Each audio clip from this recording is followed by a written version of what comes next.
A pregnant black girl serving my food. The millionaire throws $300 straight at her face. Disgusting. You people shouldn't even be allowed in places like this. The bills scatter across her uniform, across her 7-month belly, across the polished floor. She had spoken only 6 words. "Here's your check, sir. Thank you." That's all it took for him to unleash hell. "Pick it up," he sneers, voice dripping with the kind of arrogance money can't fix. "That's where your kind belongs. On the floor, crawling for scraps." The entire restaurant freezes, forks suspended mid-air, wine glasses halfway to lips.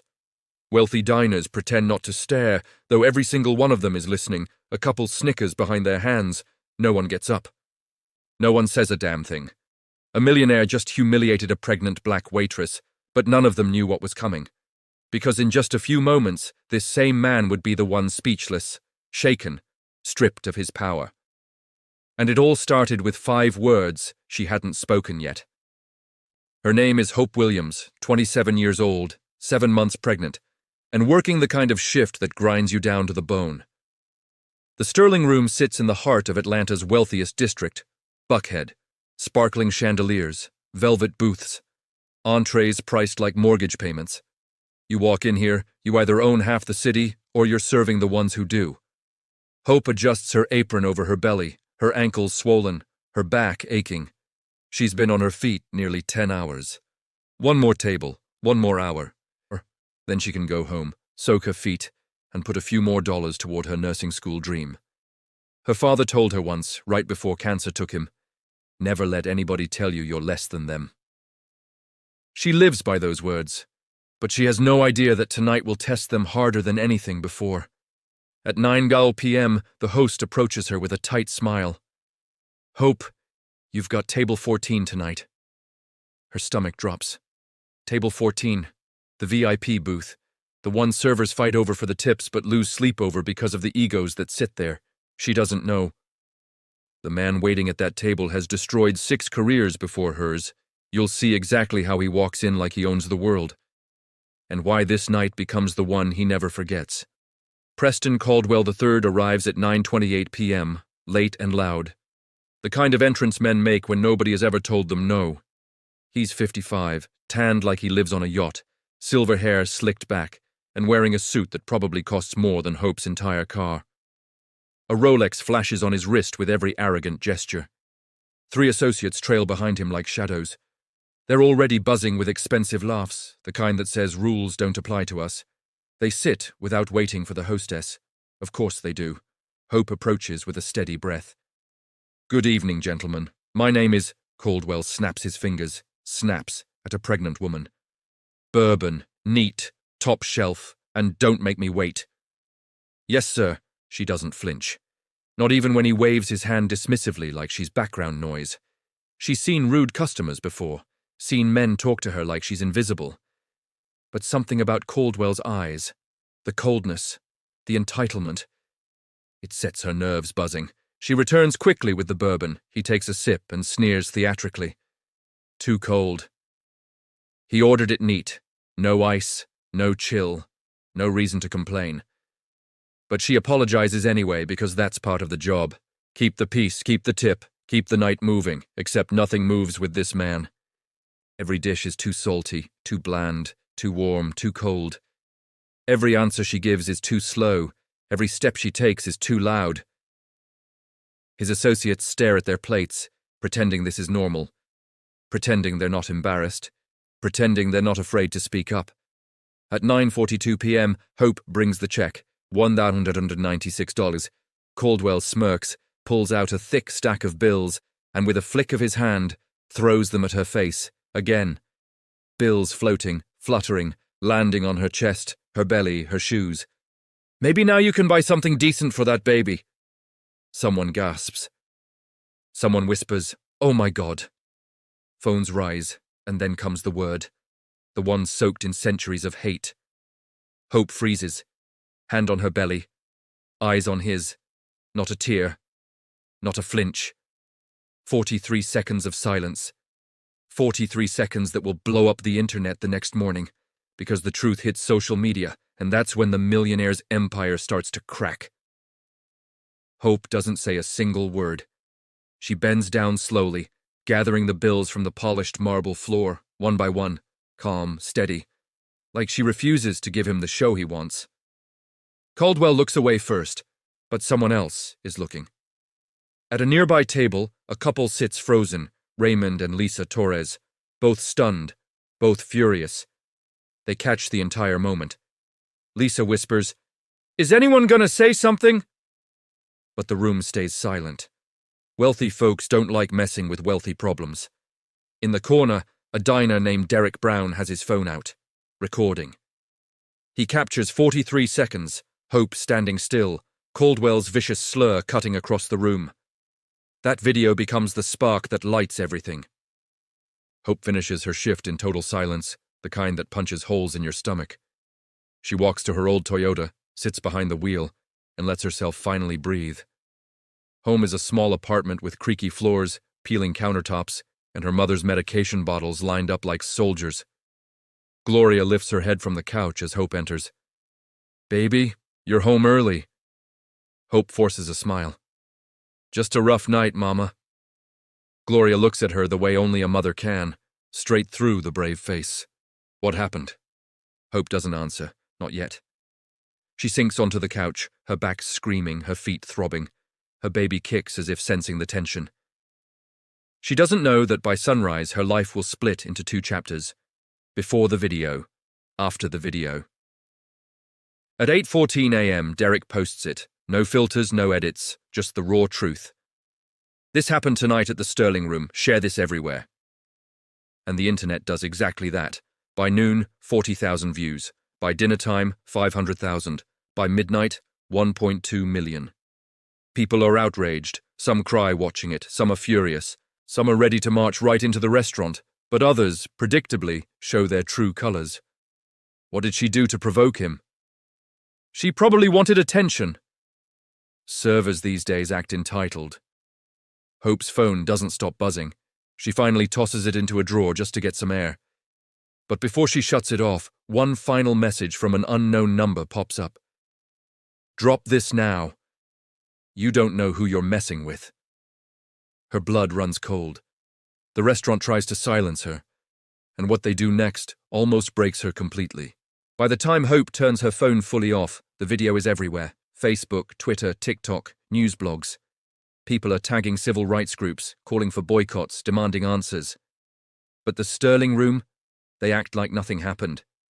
At 4:15 p.m., they release a bone-dry, corporate nothing burger of a statement.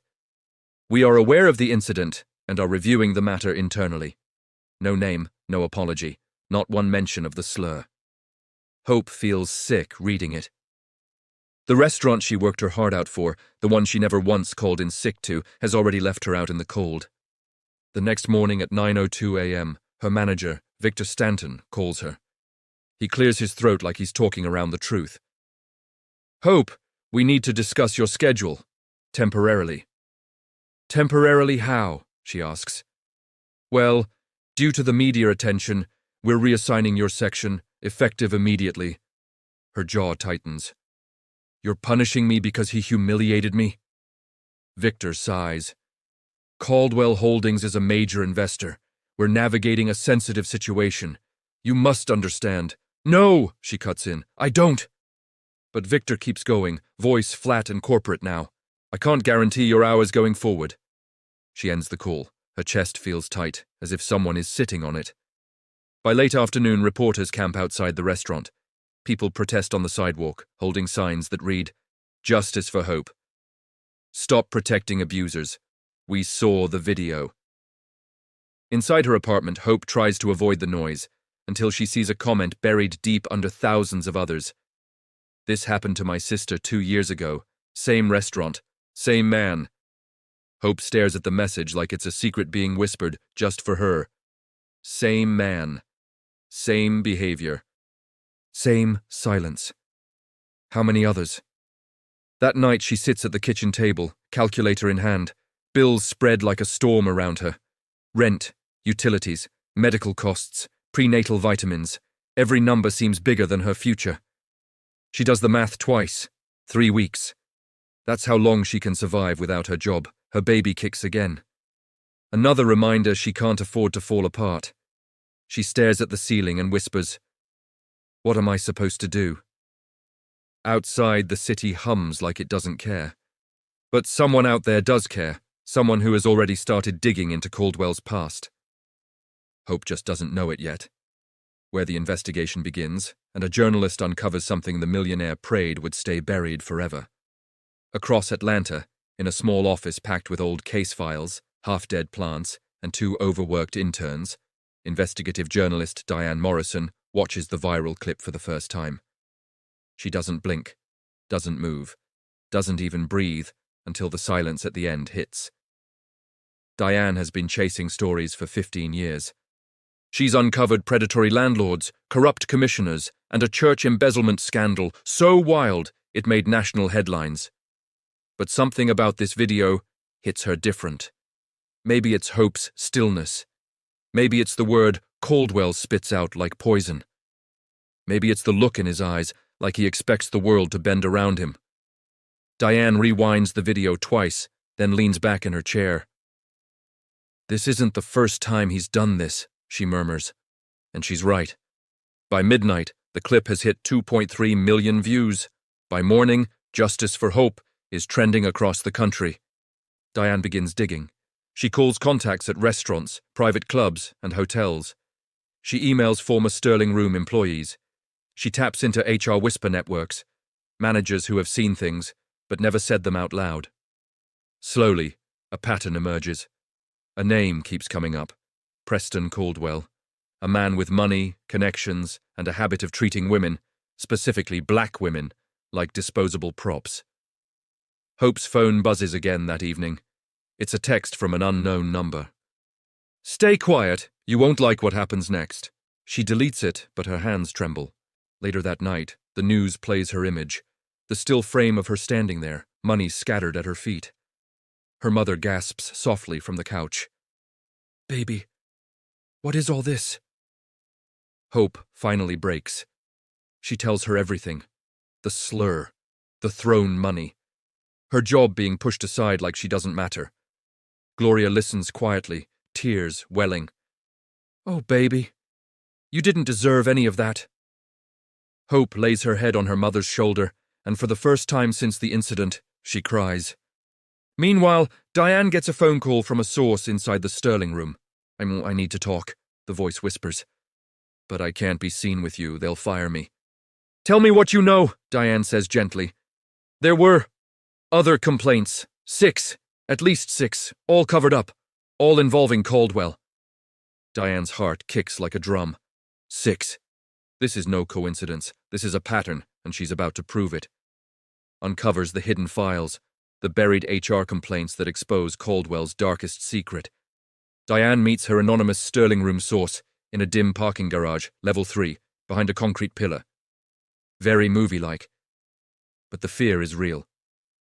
The woman hands Diane a thin manila folder, her hands shaking. "Don't tell them it was me," she whispers. "Please." Diane nods. "I won't. You have my word." Inside the folder. 6 HR reports. 6 women. 6 stories. 6 times the same behavior. Harassment, humiliation, racial remarks, brushed aside like crumbs from a table. Diane reads the first file.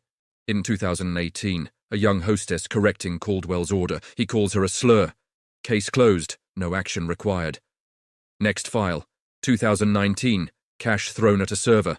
Another slur. Case buried, no action required.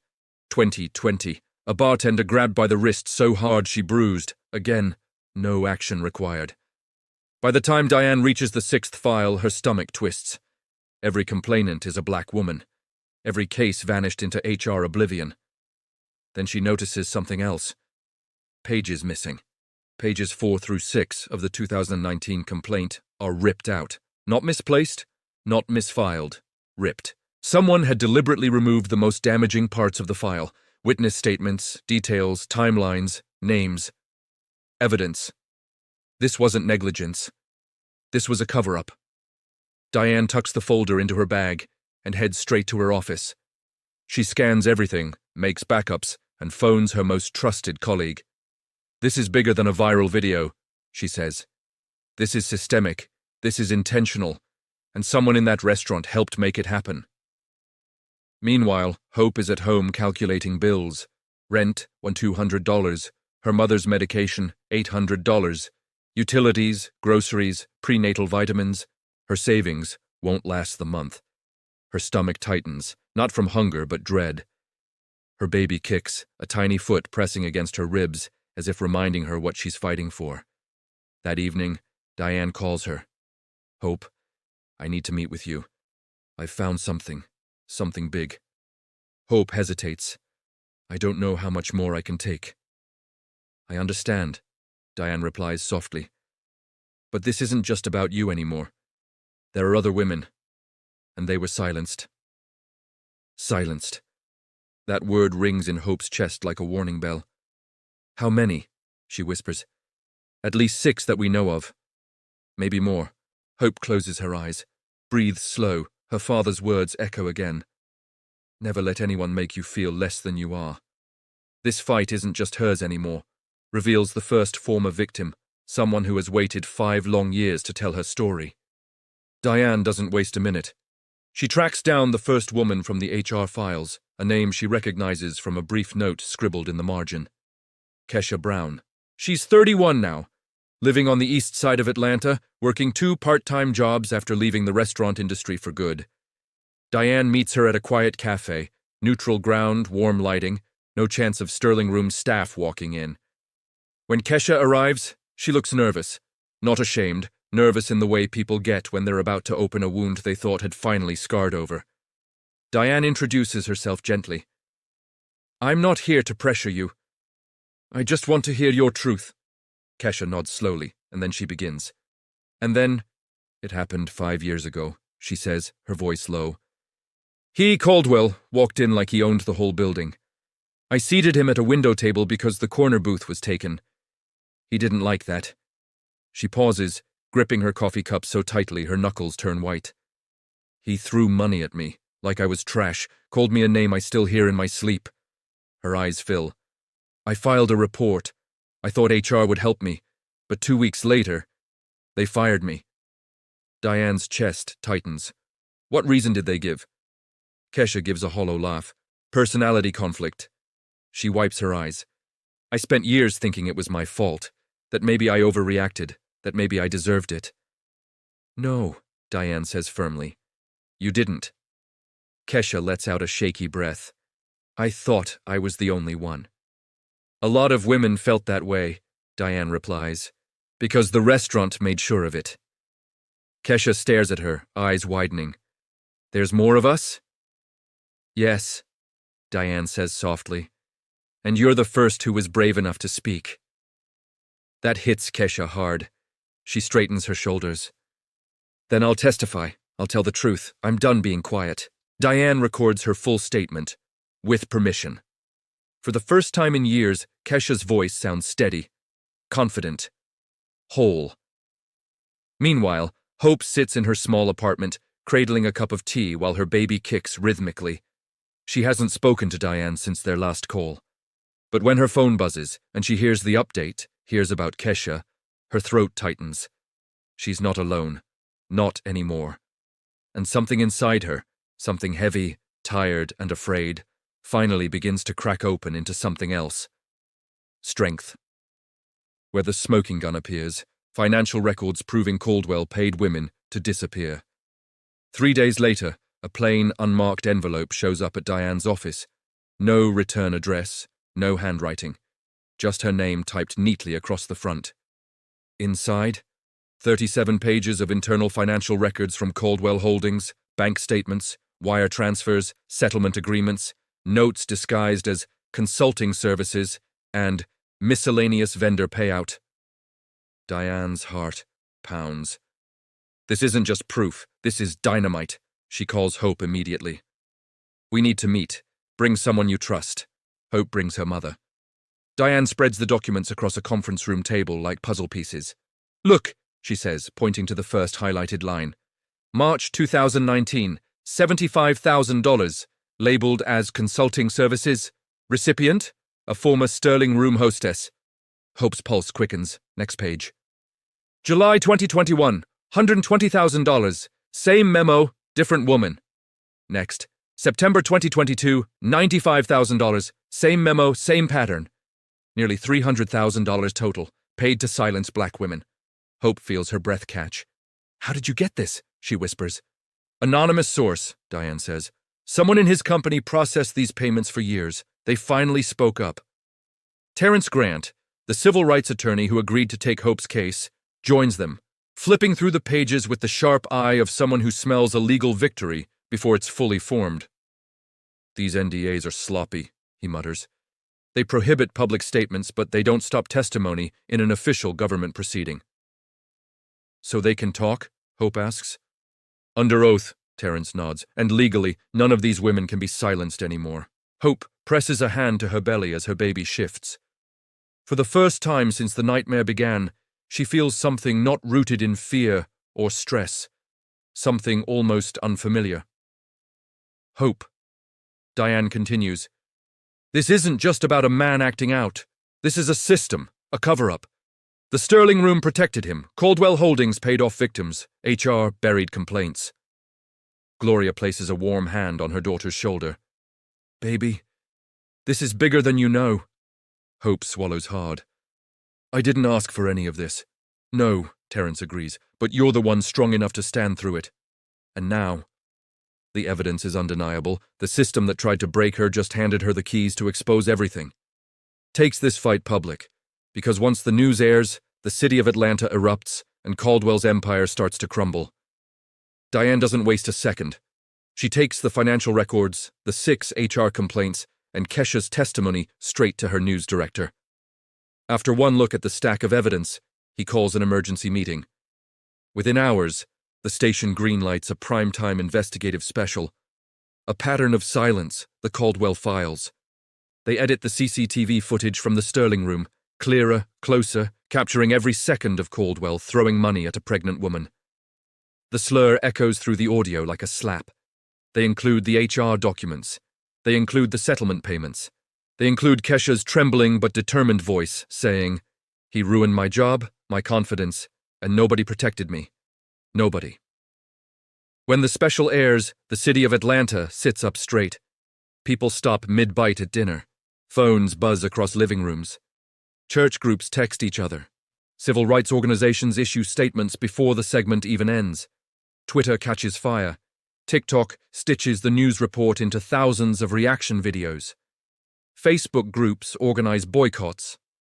Caldwell Holdings stock drops 6% in a single day, a multi-million-dollar punch he never saw coming. The Sterling Room is flooded with angry reviews. We saw the video, do better. Fire the manager, fire the owner, fire the culture. This place protected a monster. By morning, protesters gather outside the restaurant. College students, retirees, church mothers, activists, restaurant workers, holding signs, Justice for Hope. Stop protecting abusers. We won't be silent. Hope sits on the couch, watching the world move around her name. It's surreal, powerful, overwhelming. Her mother sits beside her, gripping her hand with pride. But not everyone is proud. By 5 p.m., Hope receives a certified letter from one of the most aggressive law firms in Georgia. A lawsuit, filed by Preston Caldwell himself, demanding $500,000 for defamation and emotional distress. Hope feels her knees buckle. Her mother catches her. He's trying to scare you, Gloria whispers. He wants you silent. But Hope's silence is gone, burned away. Terrence reads the lawsuit and shakes his head. This is bullying disguised as legal action, and trust me, bullies fall the hardest. He files a countersuit within 48 hours. The fight is officially public and officially war, where the restaurant strikes back, firing Hope and pushing her to the edge until something happens that nearly destroys her. It's 2 days after the news special when Hope's phone rings. She recognizes the number, the restaurant. Her stomach tightens. Hope, Victor says stiffly, we need to discuss your employment status. She keeps her voice steady. I'm already losing hours. What now? A pause, long, cold. We're implementing a restructuring initiative, effective immediately. Your position has been eliminated. Her breath catches. You're firing me. It's not personal, he lies. It's business. She shuts her eyes, fighting tears. She's given that place 3 years, missed holidays, worked double shifts. Never complained, not once. Victor, he threw money at my face. He used a slur, and I'm the one losing my job. Silence. Then, I'm sorry, Hope. Truly. She hangs up, and for the first time since the incident, she feels something crack inside her. Not anger, not fear, exhaustion. She sits at the kitchen table, bills spread out like a storm around her. Rent due in 2 weeks, her mother's medication. Baby supplies she hasn't even started buying. Her savings shrinking fast. She grabs a pen and starts doing math she already knows won't add up. Her hands shake, her vision blurs. Her chest feels tight.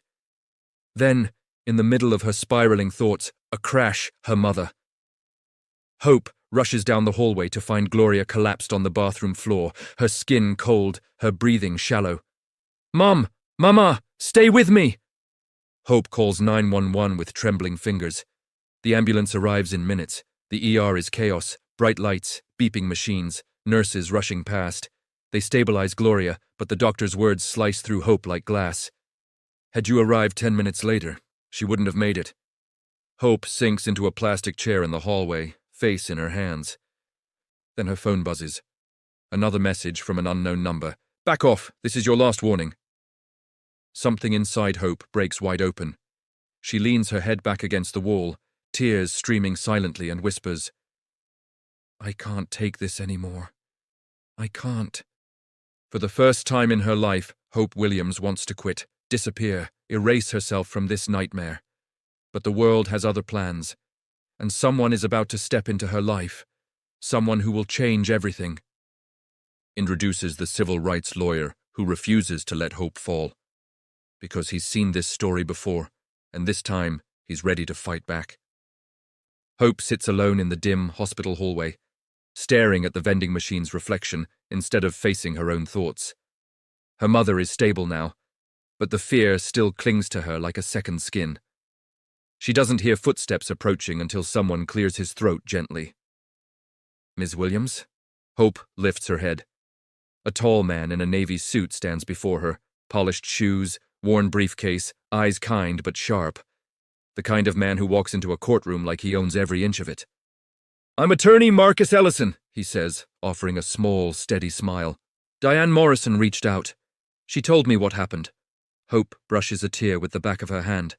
I can't do this right now. I understand, he says quietly, pulling up a chair beside her. No pressure. I just want to talk. She exhales shakily. Everyone wants something from me. A statement, an interview, a soundbite, and the people threatening me. They want me silent or gone. Marcus nods, folding his hands. Let me be very clear. You're not alone, and you're not crazy. What's happening to you? I've seen it before. Powerful men get sloppy when they think they're untouchable. Hope stares at him. And what, you think you can fix this? Marcus leans forward slightly. I don't fix things. I expose them. He pulls out a folder. Inside are printed screenshots of the death threats, the anonymous texts, the lawsuit Caldwell filed. This, Marcus says, tapping the papers, is intimidation, classic bully tactics. And bullies only understand one thing, someone who hits back harder. Hope whispers, I'm scared. You should be, he replies honestly. But fear doesn't mean weakness. Fear means you understand the stakes.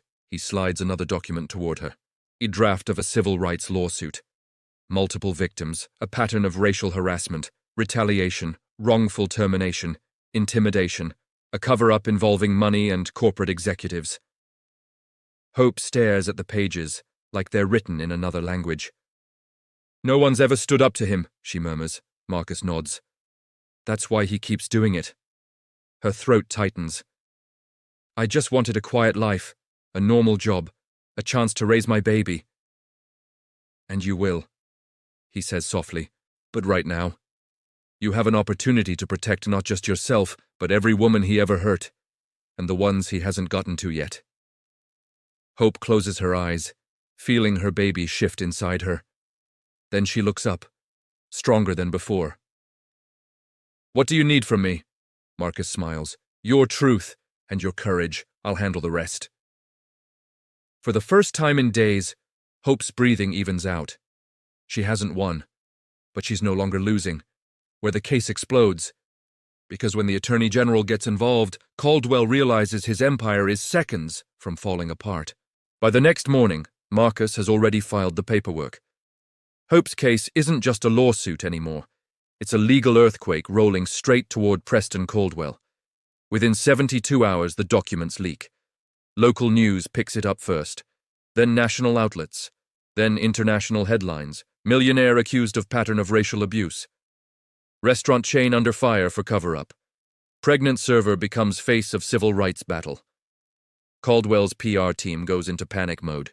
This is slander, fabricated, politically motivated. But the louder they shout, the more the public listens to Hope. She appears on a morning news show, thin hospital bracelet still on her wrist, eyes tired but determined. Her voice quivers, but she doesn't back down. "I didn't want to be a symbol. I didn't want to fight. But I'm not letting my child grow up in a world where men like him get to bully people into silence." That clip alone hits 10 million views. Then everything shifts. A letter arrives at Marcus Ellison's office. Official seal, heavy stationery, crisp edges. Georgia Attorney General's office. The AG herself is requesting copies of the HR files, settlement records, witness statements, the video footage, the threats, Hope's termination documents. Marcus reads the letter twice, then calls Hope. "This is it," he says. "This is where a private fight becomes a state investigation." Meanwhile, Caldwell is spiraling. His board demands answers. Investors jump ship. His wife moves out of their mansion and takes their son with her. Reporters camp outside his property. Twitter drags him relentlessly. Sponsors pull out. The man who once strutted through restaurants like a king is now hiding behind tinted windows, barking orders at lawyers who no longer believe they can save him. And then, the AG holds a press conference. The state of Georgia is formally launching an investigation into allegations of harassment, racial discrimination, retaliation, and financial misconduct involving Mr. Preston Caldwell and the Sterling Room Corporation. The crowd erupts. Cameras flash. Questions fly. Hope watches the announcement from her apartment, tears sliding silently down her cheeks. Not from fear, not from sadness, from relief. For the first time, someone in power is saying publicly, "We believe you." Her mother squeezes her hand. "Baby, look at what you did." Hope shakes her head softly. "No, look at what we did." But the war isn't won yet. Caldwell's legal team has one final, dangerous strategy, one that will put Hope directly in their crosshairs. Where Caldwell makes his last move, and the truth about his past finally detonates. The Attorney General's announcement hits the city like thunder. But for Preston Caldwell, it's a death sentence he refuses to accept. His empire is collapsing. Investors gone, his wife gone, sponsors gone, and the press circling like vultures. So he does what cornered men always do. He becomes dangerous. At exactly 7:42 p.m., Marcus receives an email marked "Urgent," private from an anonymous address. He opens it, freezes. Inside is a scanned image of a contract, a forged one that falsely claims Hope agreed to participate in a publicity stunt, complete with a fake signature, a signature that looks close to hers. Very close. Marcus immediately calls Hope. When she arrives at his office, he doesn't waste time. "He's trying to claim this was staged," Marcus says, sliding the document toward her. "He wants the AG to believe you're a liar, that you're doing this for money." Hope stares at the paper, her forged signature curving like a ghost version of her truth. Her throat tightens, her baby kicks, her fear sharpens into something else, fury. "He will not take my voice," she whispers. "He will not take my baby's future." Marcus nods. "You're done being afraid. Now we attack." He brings out a stack of papers, real signatures Hope signed at the restaurant, onboarding forms, tax paperwork, time-off requests. Side by side, The forgery suddenly looks obvious. Too perfect, too clean, too identical. Marcus smiles. Big mistake on his part. Amateurs think signatures look the same on every paper. They don't. He emails the evidence to the AG. Within minutes, the reply comes, "This is now criminal." At the same time, Caldwell tries a different tactic. He schedules a press conference, planning to play victim. He steps on stage, expensive suit, rehearsed frown, crocodile tears forming. "My family is suffering," he begins. "I've been unfairly targeted." But he doesn't get to finish. Because halfway through his performance, the ballroom doors swing open. Diane, Marcus, Kesha, and Hope, tired, pregnant but unbreakable, walk straight down the aisle. Reporters turn. Cameras swing. Microphones shift. Caldwell's face drains of color. Hope meets his eyes for the first time since that night. Her chin lifts. Her voice is calm, controlled, steady. "You're done hurting people," she says softly. The room erupts with questions, but Hope's voice slices through everything. 5 words. Words Caldwell will never forget, reveals those 5 words, and delivers the justice this entire story has been building toward. The ballroom falls silent. Hundreds of eyes locked on Hope, dozens of cameras aimed like spotlights. And Preston Caldwell, face pale, sweat gathering at his temples, stares at her like he's seeing a ghost. Hope walks up to the mic, one hand resting on her belly, the other gripping strength she didn't know she had 6 weeks ago. "You want your moment?" she says quietly. "Here's mine." Caldwell opens his mouth, maybe to threaten, maybe to lie, maybe to run. But Hope's voice cuts him clean in half. "You don't scare me anymore." 5 words. 5 small, steady, devastating words. And Preston Caldwell freezes. You could hear a pin drop. Her words don't shake. His entire world does. Reporters erupt with questions. "Is it true you paid women off? Did you forge documents? Will you resign? Are you facing charges?" Caldwell panics. I have no comment," he stammers. But Marcus steps forward. "Oh, he's got comments," he says calmly. "Under oath. In court. Very soon." Hope stands tall as the AG's investigators, waiting outside, walk into the ballroom. Their badges flash. Their voices boom. "Mr. Caldwell, you are under investigation for harassment, fraud, witness intimidation, and retaliatory misconduct. You need to come with us." The room explodes. Caldwell is escorted out, not with confidence, not with bravado, not with entitlement, but like a man watching his entire legacy crumble underneath him. Hope breathes in deeply. Her baby shifts gently. It's over. Not the fight, but the fear. 3 months later. The Sterling Room settles a massive civil suit. Hope receives compensation that covers her mother's care, her baby's future, and then some. Kesha and the other victims receive justice, and apologies they were owed years ago. The restaurant posts a public statement.